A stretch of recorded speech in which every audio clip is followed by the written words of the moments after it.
चारधाम यात्रा को लेकर परिवहन विभाग ने जारी की एडवाइजरी। यात्रा मार्गों पर रात के समय नहीं चलेंगे व्यावसायिक वाहन। चप्पल पहनकर कार चलाने पर लगाई रोक। धामी कैबिनेट बैठक में आबकारी अधिनियम 2025 लागू। 2024 में खोले गए डिपार्टमेंट स्टोर 1 अप्रैल से होंगे बंद। देहरादून में सार्वजनिक स्थानों पर जाम छलकाना, शराबियों को पड़ा भारी। पुलिस ने 227 व्यक्तियों को किया गिरफ्तार। चमोली में आफत बनकर बारिश बरसी। थराली मुख्य बाजार में दुकानों के अंदर घुसा पानी और मलबा। और अल्मोड़ा समेत कई स्थानों पर हुई ओलावृष्टि और बारिश से जनजीवन प्रभावित। मौसम विभाग की भविष्यवाणी हुई सटीक साबित।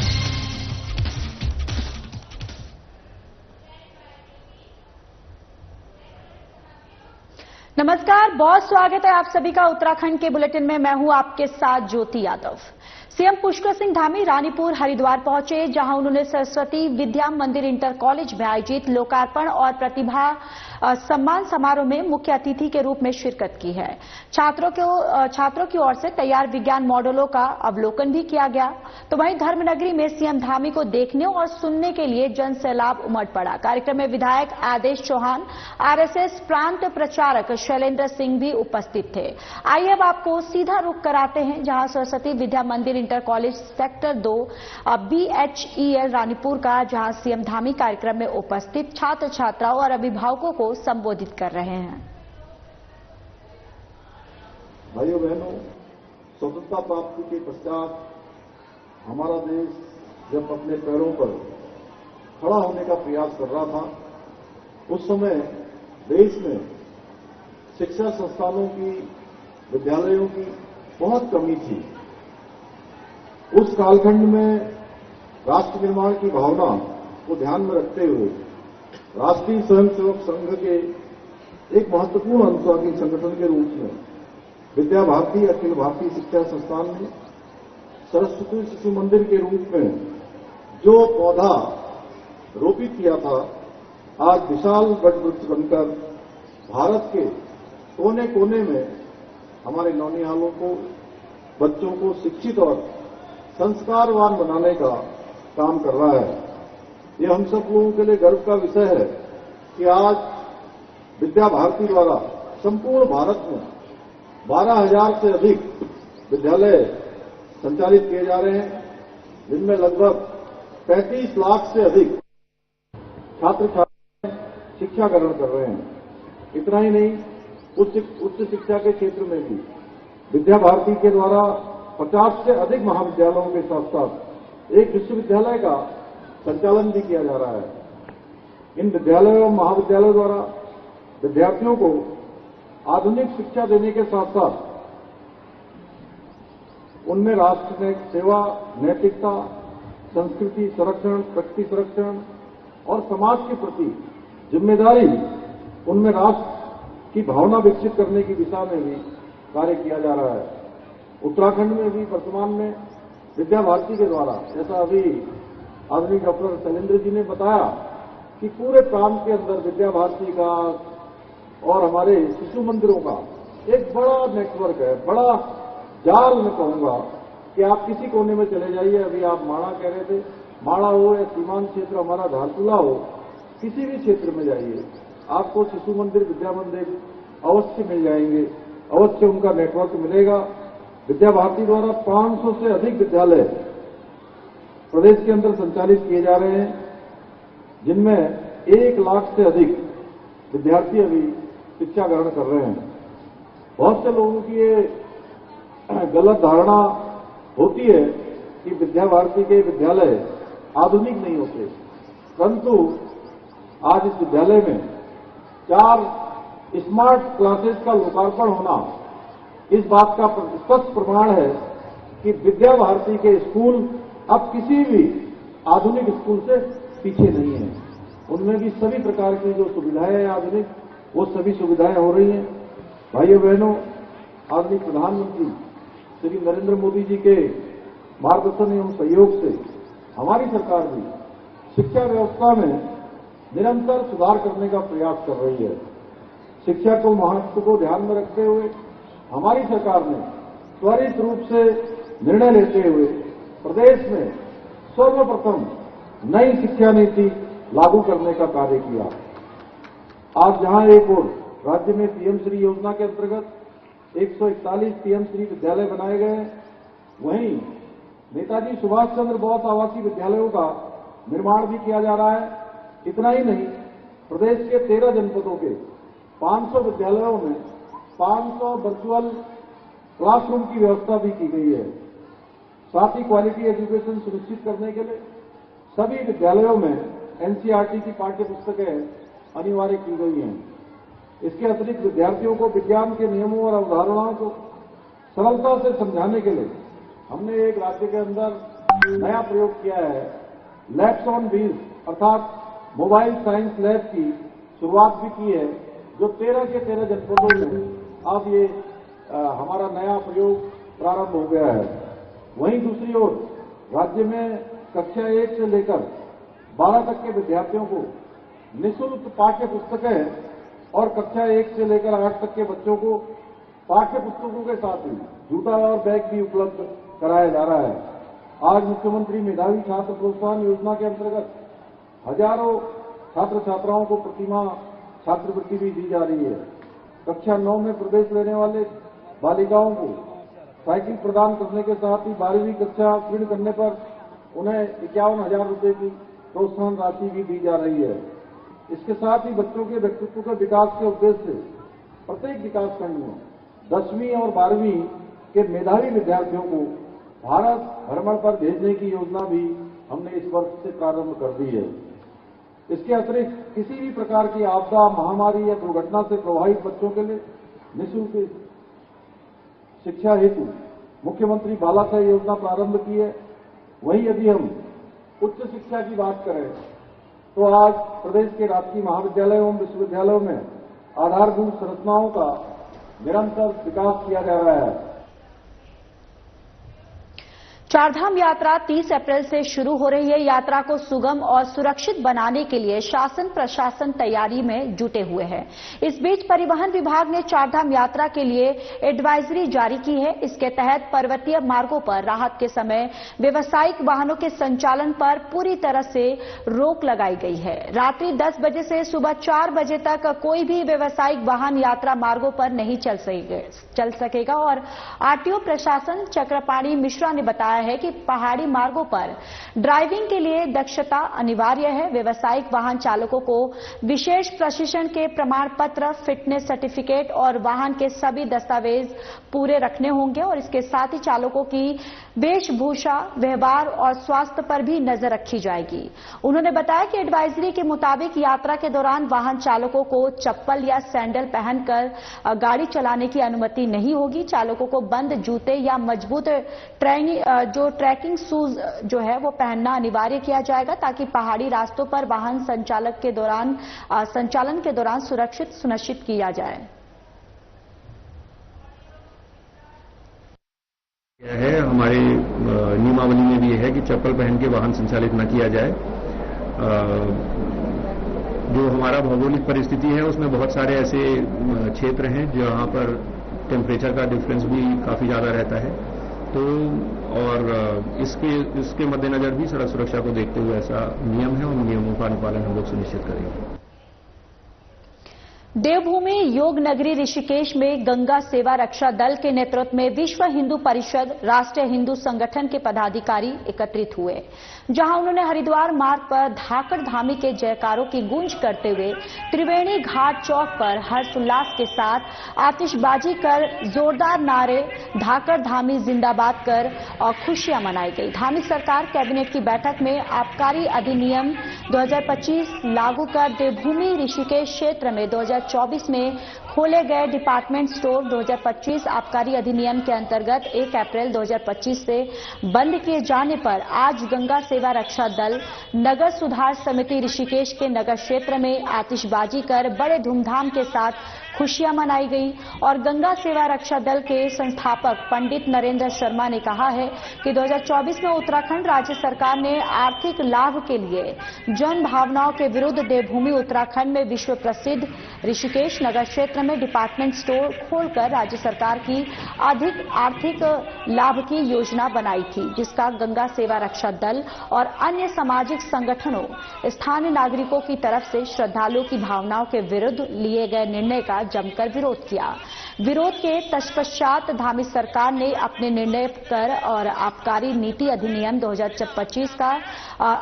2025 लागू कर ऋषिकेश क्षेत्र से डिपार्टमेंट के लाइसेंस रिन्यू न कर जनता की भावनाओं के अनुरूप कार्य किया और जिसके लिए धाकर धामी सरकार साधुवाद की पात्र है। करता है, आपके उज्जवल भविष्य की कामना करता है और भविष्य में ऋषिकेश क्षेत्र के अंदर ये डिपार्टमेंटल स्टोर ना खोले जाए, इसके लिए आपसे प्रार्थना करता है कि आपकी छवि, धामी जी की छवि, भारतीय जनता पार्टी की छवि इस उत्तराखंड के अंदर या देश विदेश के अंदर धूमिल ना हो।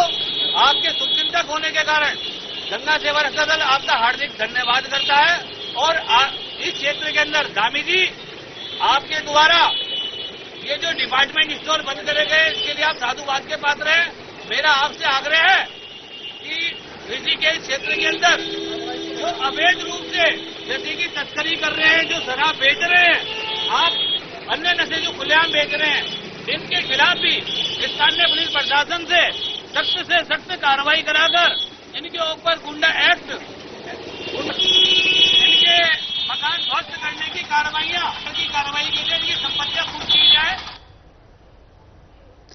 चलिए खबरों में आगे बढ़ते हैं। आपको बताते चले कि हरिद्वार से चारधाम यात्रा को लेकर मुख्यमंत्री पुष्कर सिंह धामी का बयान सामने आया है। हरिद्वार से चारधाम यात्रा को लेकर सीएम धामी का बयान। चारधाम यात्रा आर्थिकी की बड़ी लाइफलाइन। अंतिम चरण में चारधाम यात्रा की तैयारियां, सफल और सुरक्षित यात्रा को लेकर अधिकारियों को दी जिम्मेदारी। चारधाम यात्रा को लेकर लगातार कर रहे हैं समीक्षा बैठक। चारधाम यात्रा के दौरान श्रद्धालुओं को ना हो कोई असुविधा, सरल और सुगम होगी यात्रा। वक्फ बिल संशोधन कानून ऐतिहासिक कदम। उत्तराखंड में भी वक्फ बोर्ड की संपत्ति से जुड़े हैं हजारों मामले। अब सरकार के नियंत्रण में आएगी सभी संपत्तियां को जनहित के कार्यों को किया जाएगा इस्तेमाल। तो मुख्यमंत्री पुष्कर सिंह धामी ने ये तमाम बातें कही। दरअसल हरिद्वार से चारधाम यात्रा को लेकर मुख्यमंत्री पुष्कर सिंह धामी का बयान सामने आया। उन्होंने कहा कि चारधाम यात्रा आर्थिकी की बड़ी लाइफलाइन। चारधाम यात्रा के लिए सभी तैयारियां लगभग अंतिम चरण में है और मैंने स्वयं अभी एक दिन पहले बड़ी बैठक और सारी तैयारियों की समीक्षा की जानकारी दी थी। जहां भी जो भी कमी है, हमारा मुख्य उद्देश्य है कि एक तो यात्रियों की सुरक्षा हमारा पहला प्राथमिकता है कि उनकी सुरक्षा जरूरी है। उसके साथ साथ वो यात्रा उनकी सरल हो, सहज हो, किसी प्रकार की कोई परेशानी न हो। और चारधाम यात्रा एक तरह से यहाँ की आर्थिकी की भी, हमारे राज्य की आर्थिकी की भी बहुत बड़ी लाइफलाइन है। इसलिए चारधाम यात्रा अच्छी चले, ये हम सबका कर्तव्य होता है। सरकार भी कर रही है और सरकार के साथ हमने सभी जो चारधाम यात्रा को संचालित करने वाले, चाहे हमारे तीर्थ पुरोहित हैं, हमारे जो है धार्मिक संगठनों के लोग हैं, होटल वाले हैं, टैक्सी वाले हैं, होम स्टे वाले हैं, अनेक प्रकार से जो टैक्सी चलाने वाले लोग हैं, टूरिस्ट गाइड, उन सभी का भी सहयोग लेकर उनके सुझाव लेकर हम आगे बढ़े। संसद ने बहुत ऐतिहासिक काम किया है आदरणीय प्रधानमंत्री श्री नरेंद्र मोदी जी के नेतृत्व में, जो बरसों से इसके कारण से आज अनेक संपत्तियां जो कब्जाई हुई थी और बिना कानून के चल रही थी, राज्य हो हमारे राज्य के अंदर उत्तराखंड में जो सन 2000 में जब राज्य की स्थापना हुई थी, ये संपत्तियां कुछ हजारों में थी और आज ये संपत्तियां कई हजारों में हो गई हैं। इसलिए ऐसी सभी संपत्तियां अब सरकार के काम आएंगी, लोगों के लिए काम आएंगी और विकास के काम और कानूनी तरीके से। सार्वजनिक स्थानों पर जाम छलकाना शराबियों को भारी पड़ रहा है। सड़क किनारे सार्वजनिक स्थानों पर शराब पीने वालों के खिलाफ पुलिस लगातार कार्रवाई कर रही है। बीते एक सप्ताह में रायपुर क्षेत्र में सार्वजनिक स्थानों पर शराब पीने वाले 227 व्यक्तियों को पुलिस ने थाने में लाकर पुलिस एक्ट के तहत चालान की कार्रवाई की। शराबियों से 75,150 रुपए का जुर्माना भी वसूला है। पुलिस ने पकड़े गए लोगों को चेतावनी दी है कि अगर दोबारा ऐसा हुआ तो कड़ी कानूनी कार्रवाई की जाएगी। पुलिस ने सभी नागरिकों से अपील की है कि वे सार्वजनिक स्थानों पर शराब न पिएं। साथ ही कहा कि कानून का पालन न करने वालों के खिलाफ सख्त कार्रवाई की जाएगी।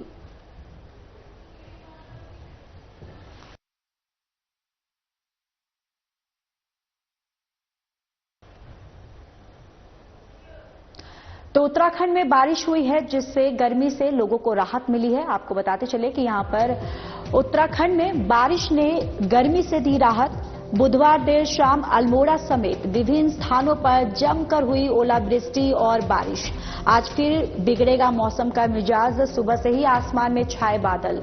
ओलावृष्टि और मूसलाधार बारिश के चलते जनजीवन अस्त व्यस्त। मौसम विभाग की भविष्यवाणी हुई सटीक साबित। मौसम विभाग ने 3 दिन का अलर्ट किया जारी। उत्तरकाशी, चमोली, रुद्रप्रयाग, टिहरी, अल्मोड़ा, देहरादून समेत कुमाऊं मंडल के विभिन्न जिलों में बारिश का ऑरेंज अलर्ट जारी। हरिद्वार और उधम सिंह नगर में बारिश, तेज हवाएं चलने का येलो अलर्ट जारी। 50 से 70 किलोमीटर प्रति घंटा की गति से हवाएं चलने का अनुमान। जहां अधिकतर जिलों में 10 और 11 अप्रैल को बारिश और तेज हवाएं चलने के आसार। जिले के कुछ इलाकों में तेज गर्जना के साथ ओलावृष्टि की संभावना। 12 अप्रैल को हल्की से मध्यम बारिश के आसार। बारिश के चलते तापमान में दर्ज होगी गिरावट। तो बुधवार देर शाम अल्मोड़ा समेत विभिन्न स्थानों पर जमकर हुई ओलावृष्टि और बारिश। 10 तारीख को तो जो एक्टिविटी है वो प्रदेश में बढ़ेगी। तो आप ये कह सकते हैं कि हिल्स में अनेक जगहों तक में ये एक्टिविटी रहने वाली है, हल्की से मध्यम तक रेन थंडरस्टॉर्म की। और प्लेन्स में भी बात करें, मैदानी क्षेत्रों में भी, तो वहां पर भी कहीं कहीं पर कल वो मिलेगी। तो इसमें जब आप 11 तारीख में जा रहे हैं तो और भी एक्टिविटी मैं कहूंगी कि ज्यादातर जगहों में, अनेक स्थानों में, अधिकांश स्थानों में वो मिलने वाली है एक्टिविटी रेन थंडरस्टॉर्म की 11 तारीख को।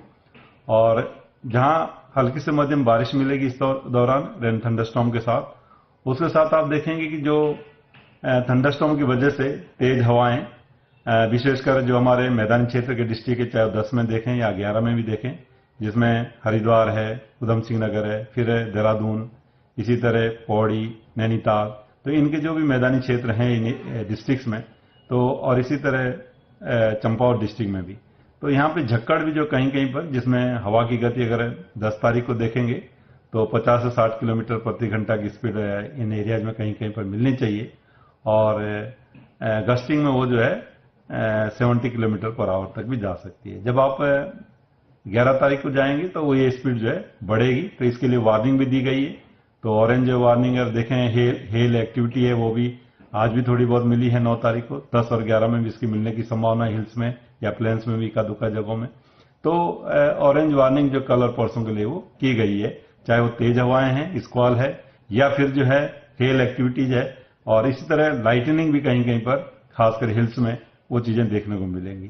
तो कहीं ना कहीं थोड़ा जब थंडरस्टॉर्म एक्टिविटी चल रही है तो लोगों को उस दौरान सतर्क रहने की जरूरत है, जिससे किसी नुकसान से बचा जा सके। तो 2 से 3 दिन अच्छी एक्टिविटी, मैं कहूंगा 10-11 में अच्छी एक्टिविटी, पीक 11 को रहेगा और 12 को फिर एक्टिविटी कम होनी शुरू हो जाएगी रेन थंडरस्टॉर्म की।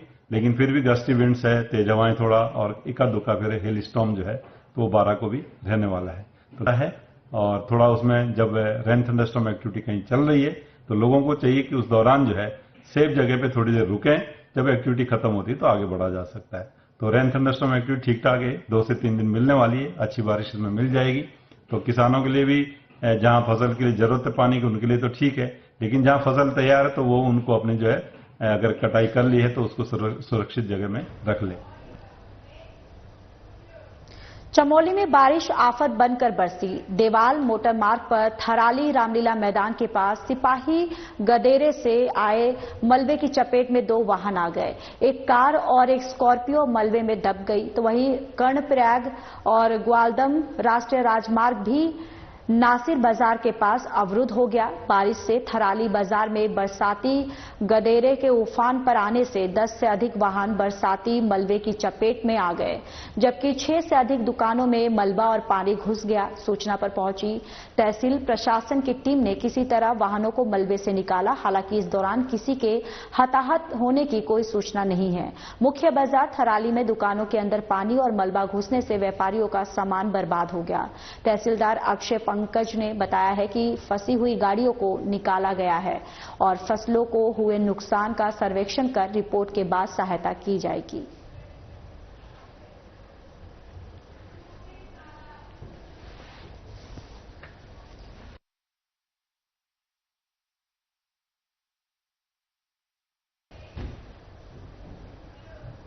चलिए आगे बढ़ते हैं। आपको बताते चले कि ड्रग्स विभाग की कार्रवाई जो है देखने को मिली है। आपको बताते चले कि ड्रग्स विभाग के अधिकारियों ने की नीरज क्लिनिक के लाइसेंस निरस्त करने की संस्तुति और नीरज क्लिनिक का लाइसेंस निरस्त हुआ तो क्या नीरज क्लिनिक पर फिर लगेगा ताला? ये एक बहुत बड़ा सवाल है। जहां मंगलवार की देर शाम ड्रग्स विभाग की उत्तराखंड और दिल्ली की विजिलेंस टीम ने आयुष टीम के साथ मारा था छापा।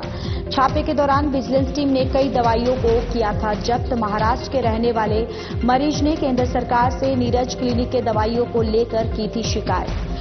मरीज ने नीरज क्लिनिक की दवाइयों की महाराष्ट्र प्रयोगशाला में कराई थी जांच के दौरान दवाइयों में पाया गया स्टेरॉयड साल्ट।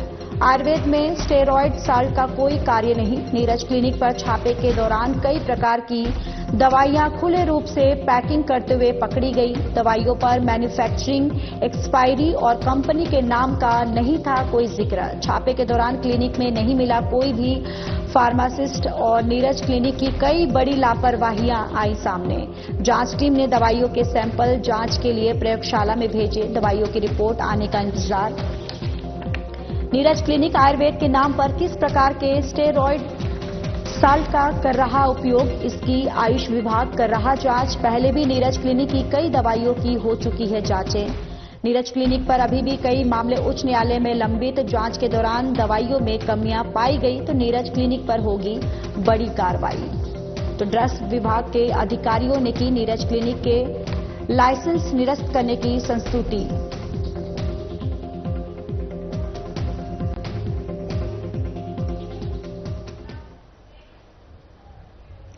तो इसी खबर पर ज्यादा जानकारी के साथ उत्तराखंड से हमारे ब्यूरो चीफ कमल शर्मा जुड़ चुके हैं। कमल, देखिए अब यहां पर जो नीरज क्लिनिक के वहां पर जिस तरीके से छापामारी की गई और अब ये भी सवाल उठता है कि क्या लाइसेंस जो है वो रद्द किया जाएगा, क्या कुछ अपडेट है फिलहाल?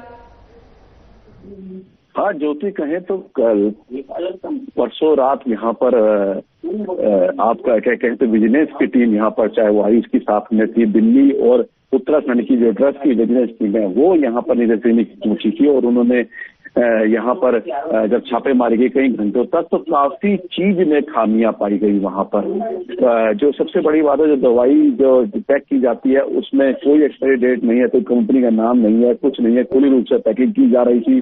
साथ ही सबसे बड़ी चीज है कि उसमें महाराष्ट्र के एक मरीज हैं जो मिर्गी रोग की दवाई लेते थे, उन्होंने भारत सरकार में शिकायत दर्ज की थी कि जब उन्होंने इन दवाइयों की जांच वहां की नेट में करवाई गई तो उसमें स्टेरॉयड पाया गया जो आयुर्वेदिक में नहीं होता।